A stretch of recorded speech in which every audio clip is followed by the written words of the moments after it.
Oi, gente, tudo bem com vocês? O meu olho tá melhorando. É, Falar pra vocês, eu venho aqui depois de uma séria e breve discussão com minha família. Meus pais sabem disso. Uma brincadeira, não foi ruim, foi só uma piada. A gente tava discutindo, tô só brincando. Por que que eu expliquei isso? Essa é a questão, né? Fato é, gente, que eu vou falar de duas coisas que o Senhor revelou a mim. Eu já devia ter gravado esse vídeo ontem, que eu não precisaria incluir essas duas coisas, mas eu vou falar uma coisa que eu conheci mais dele ontem.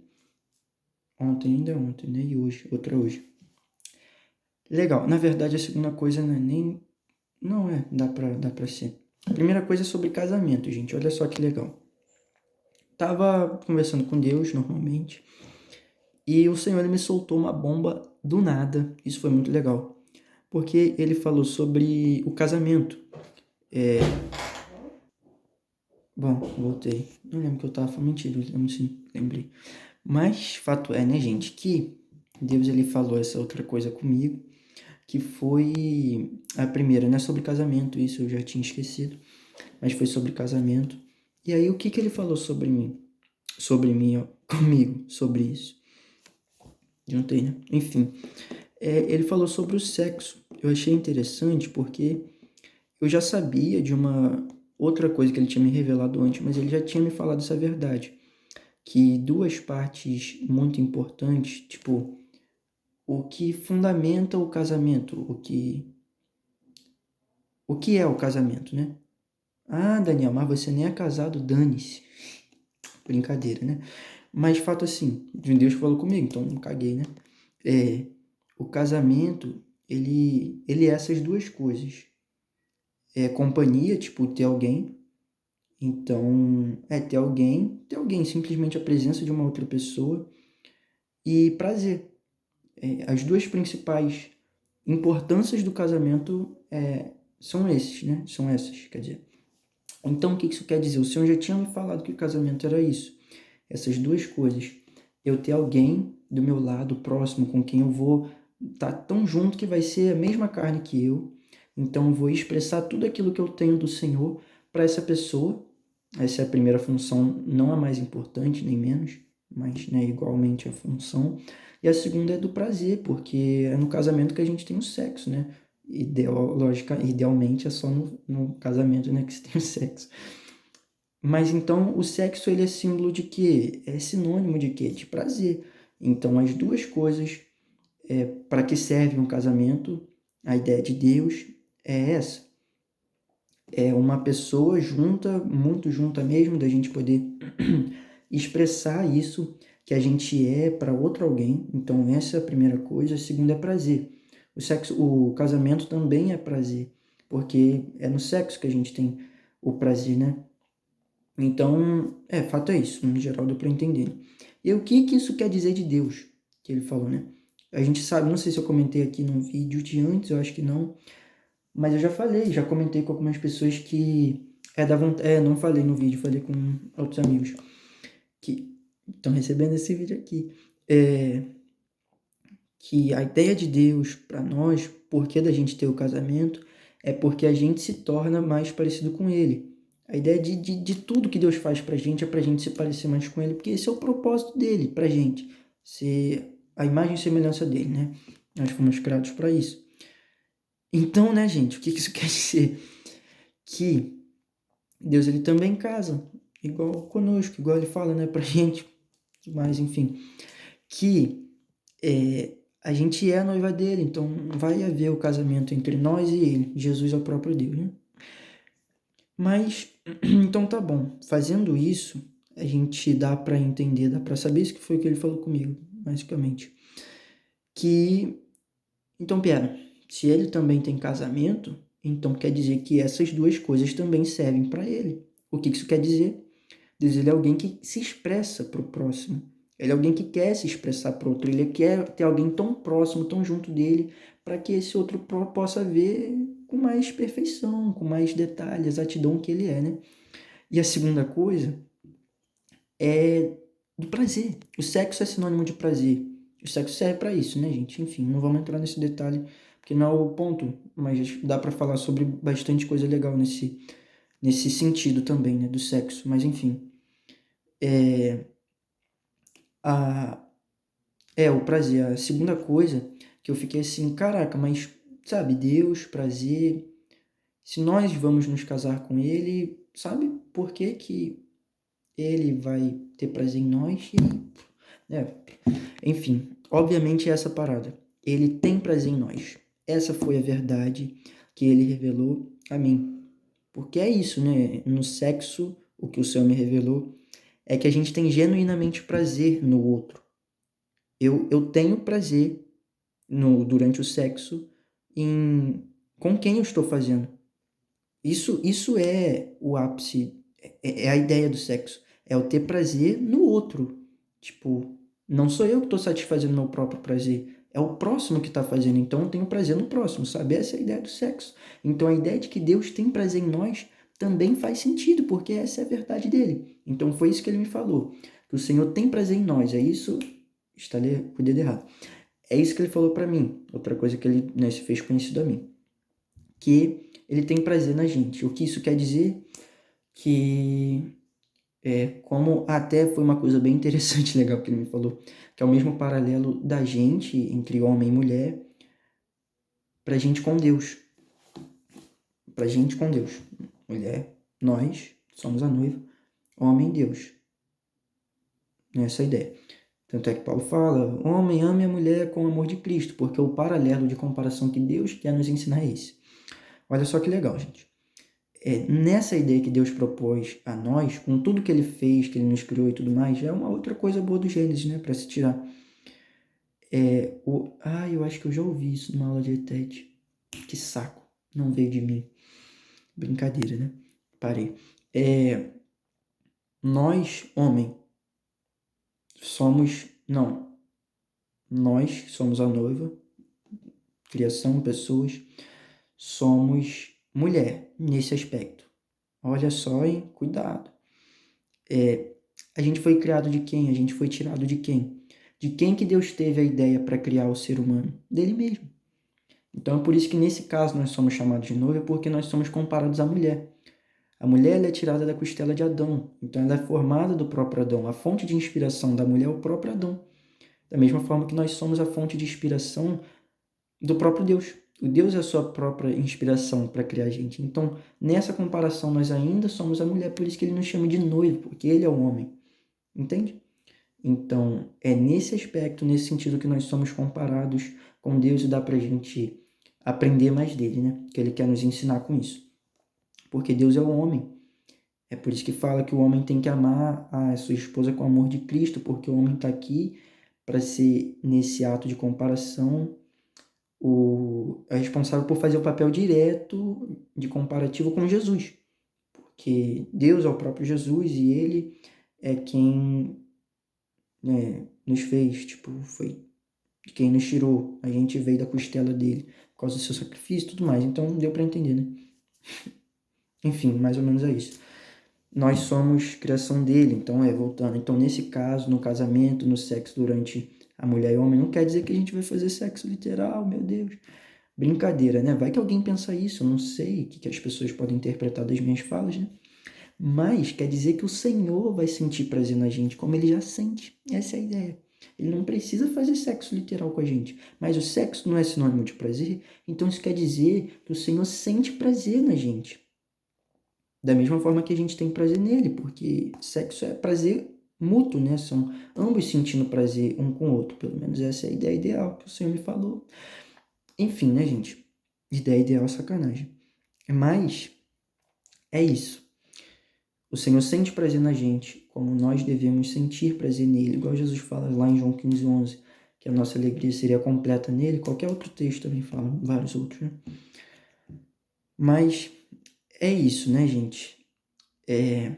Essa é a primeira coisa. O Senhor, ele sente prazer na gente. Olha só que legal. Lembrei. Por quê? Porque nós somos tirados dele. Eu esqueci de voltar com a comparação. Ele sente prazer em nós porque nós somos tirados dele. Dele. Então, é óbvio que ele vai sentir prazer na gente, porque é propriamente ele que está em nós. Nós somos a criação, nós somos criados à sua imagem e semelhança. Nós somos criação, a imagem e semelhança dele. Então, ele tem que sentir prazer nele, sabe? Essa é a ideia. Porque nós fomos tirados dele, nós fomos criados a partir dele, né? Então, é óbvio que ele vai sentir prazer em nós, porque ele está sentindo prazer nele quando ele sente prazer em nós. Fez sentido? Beleza. Segunda coisa, tem um pouco a ver com essa, mas depois eu jogo e volto. Que é o quê? Não, é que eu ia falar, não tem tanto a ver diretamente com Deus, mas é legal, interessante, porque também tem a ver sim.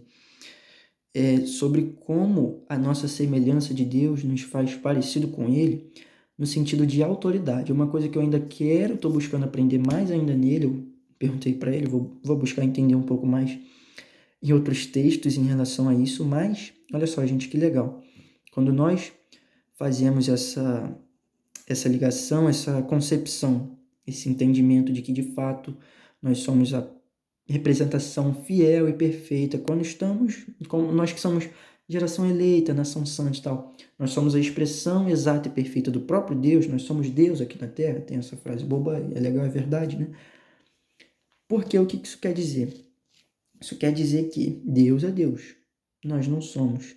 Se Ele é Deus, eu não sou, então me dobro. Brincadeira, né?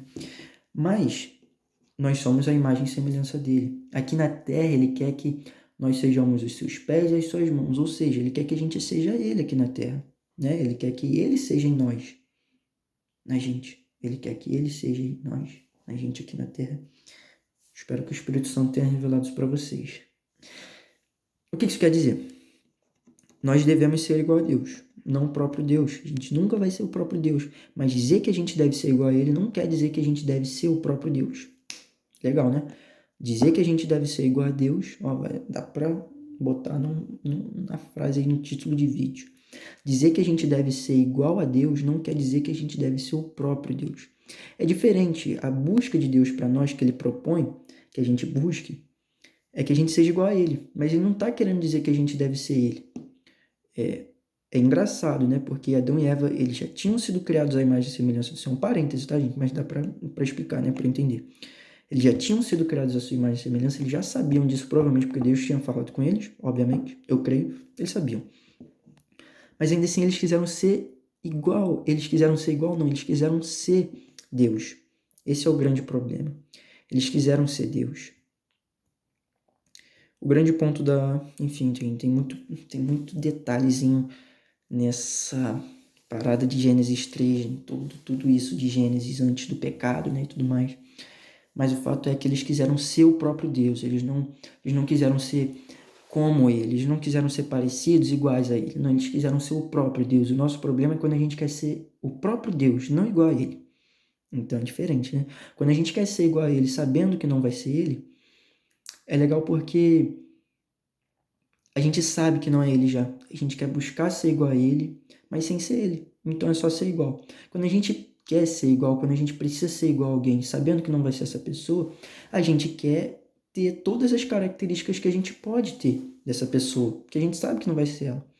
Então é isso que Deus quer de nós. Ele quer que a gente seja igual a ele, nosso objetivo é ser igual a ele. A gente já sabe que não vai ser ele. E o ponto é esse, é ótimo, tá tudo bem. A gente não vai ser igual a ele, e tá certo isso. A gente não deve querer ser igual a ele mesmo. Não deve querer ser ele, quer dizer. Mas a gente deve ser igual a ele. O que eu quero dizer, o ponto disso tudo aqui? Deus, né?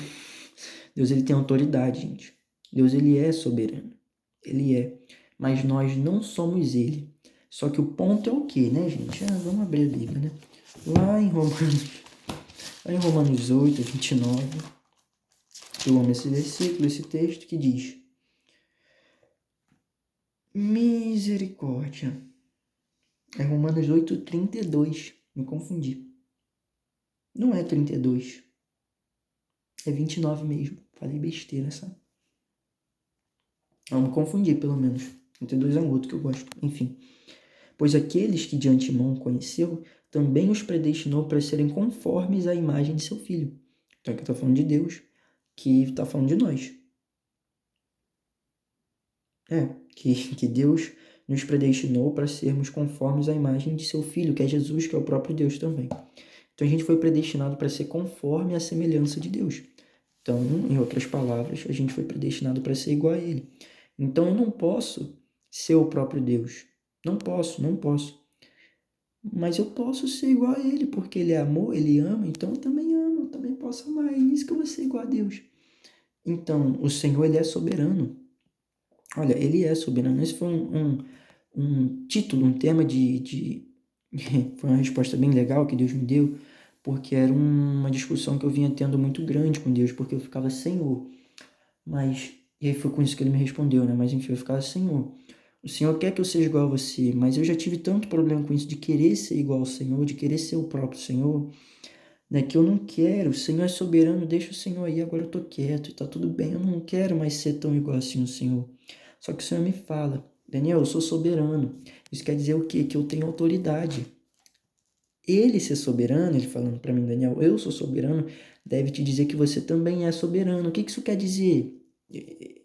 Jogando para o nosso contexto. Que eu tenho autoridade, é simplesmente assim. Então foi nisso que Deus me falou. Eu também posso ser igual a ele na sua soberania. Eu não vou ser ele. Ai, que legal. Mas eu posso ser igual a ele nesse nosso contexto. Que é o quê? É autoridade. A soberania de Deus expressa autoridade. Aqui eu também vou ter autoridade. E é isso que Jesus fala, que a gente já tanto sabe, tanto, né? A gente sabe, assim, já tá na nossa cabeça, né? O fato de que a gente tem autoridade. Já é falado, Jesus fala isso, tanto mais, né? Tanto faz, enfim. O fato é que a gente sabe que tem autoridade. Então, o Senhor martelou isso na minha cabeça, então eu falei, caraca, então eu posso ser soberano. Ou seja, o que isso quer dizer? Eu vou ter realmente autoridade. Quer dizer que eu vou ter autoridade, eu posso ter autoridade. Então, pera, eu tenho autoridade porque eu sou igual a Deus. Não sou o próprio Deus, mas eu sou igual a Ele, eu sou imagem e semelhança dele, meu parceiro. Fazer o quê? Então, tipo assim, é isso. Agora o Senhor me falou sobre o fato de sermos a semelhança dele até o ponto de soberania. Não quer dizer que eu sou soberano, mas também quer dizer que eu sou soberano. Eu não sou o próprio Deus, mas eu sou igual a ele. Lembra? Jesus 100% homem, 100% carne. Essas duas verdades coexistem juntas e relacionadas entre si. Coexistem, palavra bonita do vídeo. Sempre todo vídeo eu tô falando uma palavra bonita, aparentemente. Apesar de que essa eu já tinha falado antes, né? Mas tudo bem. O fato é que é isso. O vídeo ficou muito grande, gente, mas tá muito legal. Eu gostei. Eu queria ficar falando mais. Eu já falei que eu farei muitas aulas e horas de aulas. Tenho essa vontade. Se Deus quiser, um dia eu vou fazer só de sacanagem. É isso, né? Pra não ficar muito grande, né? Não vou estourar também, mas vou terminar. Não, gente, tá bom, é isso, né? Falar que Deus me revelou essas duas coisas, que agora eu tenho autoridade, eu entendo que eu tenho autoridade. Tanto é, né, pra entender que eu sou a expressão do próprio Deus. Então quer dizer que eu sou igual a Ele. Isso não me faz ser o próprio Deus, mas me faz ser igual a Ele. Então, ser igual a Ele não quer dizer que será Ele. Será, tipo, C-E-R-A. Tudo junto. Será.